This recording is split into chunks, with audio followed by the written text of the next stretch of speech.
It's very hard to describe her. You know, there's so many different ways with her. She's kind and she's funny, but she's quiet, and you know, her house would always be spot on, clean and tidy, whereas I'm the exact opposite. It's mayhem sometimes, but she's a great heart, I suppose. She can be, even in the nursing home now, they're on about how funny she is. She's always been subtly funny. She's not one for cracking jokes, but she's just subtly funny. But she was very caring. She was very good to us. So she's just, she's mum. Where we grew up, it was northwest London. They were Irish communities. That was it. Everything was Irish. You know, all my friends were like me, Irish parents born in London. The shops, you know, like there was Mandy's in Willesden, which was an Irish shop where you got your Golden Wonders and your red lemonade and your Tato and your Golden Crisp, you know, and your ham or something. One of my dad's brothers, well, a couple of my dad's brothers lived nearby, and we all got on in the main as well. Yeah, it was called the Shrine. It was in Harlesden. In England in them days, like the social hall like that would be also part of the church, as in it wouldn't be attached to it or beside it, but you know, the priests might be there. It would be the same congregation that went to mass in that local area. So there was two. There was a Shrine in Harlesden and St Jude's in Kensal Green. You know, they're all Irish bands. It was all Irish people, or me, whose parents were. It was all like that. So it was a community. It was great. I don't think either of them are there anymore. They'd have bingo in there, and my first teenage disco was in St Jude's. Larry Cunningham is one of the ones I remember. I'm trying to remember some of the others. I know Margot and Big Tom did play in the Shrine. As far as I remember, they met in the Gouty Moor, which would be the bigger bands. Mm. And then these clubs were like the smaller bands, the ones you might find as sort of pubs nowadays, but they'd be a bit more well known then.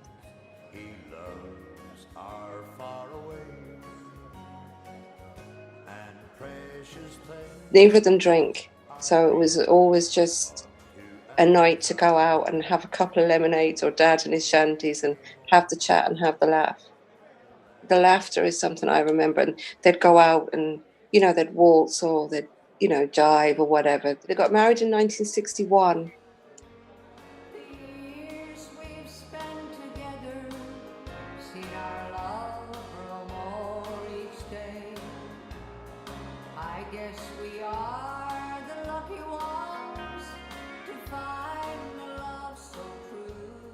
She'd be the one, like my memory of when they'd be out would be, she would be quiet, listening to the music and having, you know, the chat, but she would never be the centre of attention. But then again, I don't think any of them were. You know, there was never really anyone that in their group when I was growing up that was particularly loud. There was never that one that always had to be brought home because they drank too much. There was none of that. It was just, you know, they're all the same.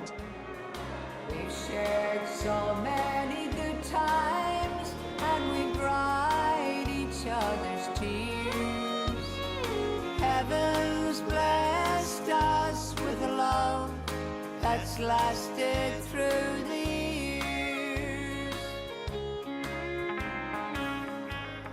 You know, she is an absolute, as they say, an Irish mammy. She really is. You know, she was always the one that brought us to the park, and we'd go into Marks and Spencer's on the way and buy crisps and a drink and have sort of a mini picnic. And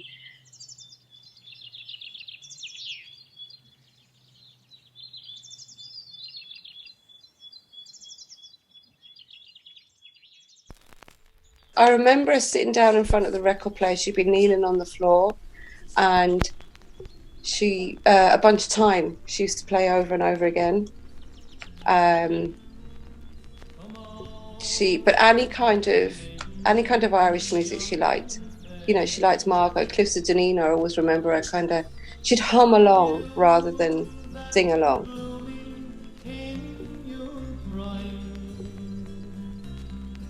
Late 90s or so, we were here on holiday, and she was looking in the auctioneer's window at me in Castlerea, and me and Dad stood back and we were kind of looking at each other like, what's this about? What are you looking at, Mum? There might be some, you know, house we can buy, and all of a sudden it went on from there. But up until then, there was no way she was moving back here. No.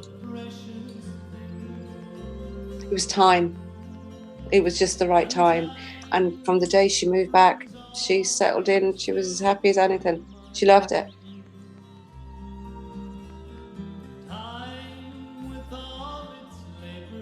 They built their house on land that was Dad's old home house before the one that's still there now. Just content.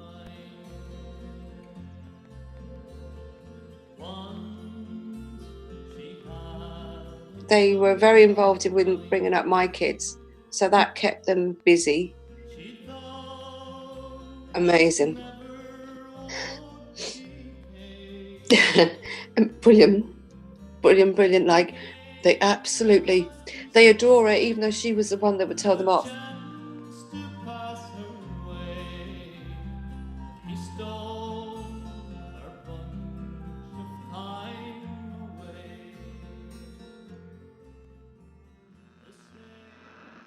They'd always have the radio on with music. Dara loves country music now because of the music that would be on in the kitchen.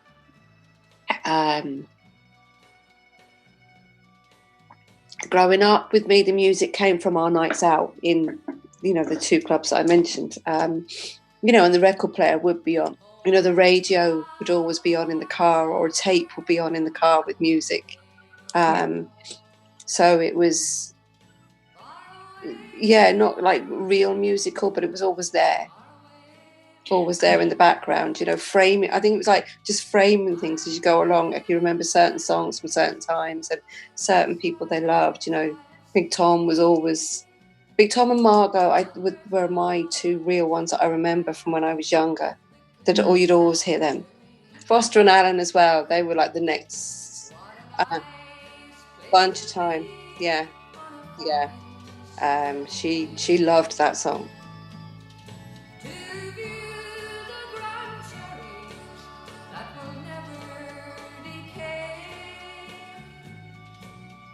My cousin got married in November, and Dad wanted to bring her. They stayed for all of the band, and she loved the music. But towards the end, they played the Siege of Venice, and I was sitting beside her at the time, holding her hands and just asking, was she okay? And then the Siege of Venice came on, and she took off on the chair. Her legs were going, her hands were going. She was bouncing my hand up and down on her lap. She just loved it. She just absolutely loved it. Her reaction was, she always did love that coming on and they'd go out to dance to it. But her reaction this time was way above anything I'd ever seen her, Music would have been a big part of their life, socially, and because they liked it. As I say, it was always there. For that moment alone, I'm so glad he brought her. Dad has his own few steps that he throws into.